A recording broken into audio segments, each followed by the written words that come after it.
आश्रया गुहेकडे जानकीस पाठवा, चाप बाण घ्या करी सावधान राघवा, सावधान राघवा, सावधान राघवा।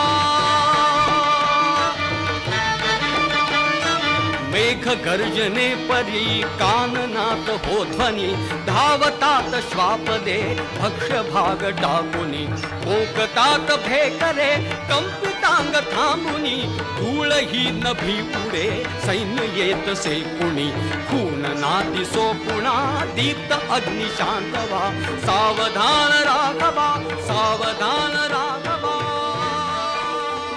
दादा दादा सावधान व्हा दादा, चला चला दादा चला, शस्त्र हाती घेण्याची वेळ आली आहे दादा, कारण तो आलाय दादा, तो आलाय, तुमचा प्रिय बंधू भरत आलाय। या चित्रकूट पर्वताच्या पायथ्याशी त्याची चतुरंग सेना घेऊन आपला भरत युद्ध करू पाहतोय। दादा तुम्हाला माहीतच असेल, या अयोध्येच्या जनतेचे तुम्ही प्रिय आहात दादा, आणि हीच जनता एक दिवशी सारं भरताजवळचं राज्य तुम्हाला देईल, आणि ह्याच भीतीने हा भरत आपल्यावर युद्ध करू पाहतोय।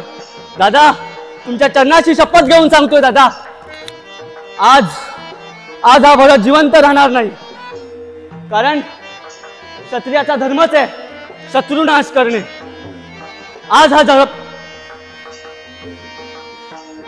हा भरत जिवंत नाही राहणार, आणि हा मरण पावलेला भरत या कैकेयी मातेला सुद्धा पाहू दे, कारण या युद्धात एक